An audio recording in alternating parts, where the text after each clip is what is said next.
মোহনপুর শিউলি কিন্তু অনেক পিছিয়ে আছে, না জল, না নিকাশি ব্যবস্থা, না রাস্তা, না লাইট। আর 15 বছর শাসন, ওদিকে 34 বছর, কিন্তু কোনো কিছু হয় না।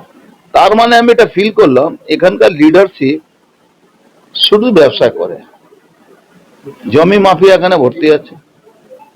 জমি মাফিয়ারা লোকের জমি কম পয়সা কিনে ওটাকে প্লটিং করে বেচে দিচ্ছে।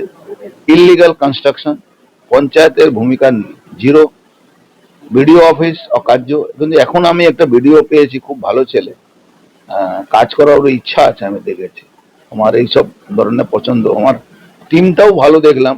এক মোহনপুরে ইওকে দেখেছিলাম, এদিকে বিডিও এসেছিল, দুই প্রধান, এক প্রধানকে ডেকেছিলাম, প্রধান এসেছিল অরুণ ঘোষ। আমার বক্তব্য একটাই, থানার ওসি এসেছিল। এই জমি মাফিয়াদের থেকে এখানে বহু মানুষ আক্রান্ত আছে। তাদের জমি বিক্রি করে দিয়েছে, আবার কেসও করিয়ে দিয়েছে। মানুষ জমি কিনেছে, বাড়ি করতে গেছে, আবার মামলা ফাঁসিয়ে দিচ্ছে। এই ধরনের টুকটাক করে মানে আপনাকে আবার ঘুরে ফিরে ওদেরকে জমি বিক্রি করে দিচ্ছে। এটা নিয়ে এসছি।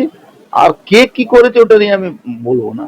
আমি যেটা করছি সেটা নিয়ে আপনি দেখবেন। আমি যেদিন থেকে আমি জিতেছি, রোজ 3 থেকে 4 হাজার লোক আমার সঙ্গে দেখা করে।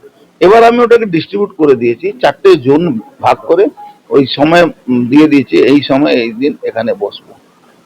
আমার যেখানে বাড়ি আছে ওই অফিসটাও যখন যাবেন দেখবেন আপনি, মানে আমি কথা বলতে বলতে হাঁপিয়ে যাচ্ছি। এত মানুষের, আজকেও সেটাই দেখা যাচ্ছে, ডিমান্ড, অত মানুষের চাহিদা। আমাকে এখানেই খেতে হলো, খাবার এখানে জুটলো, খেলাম।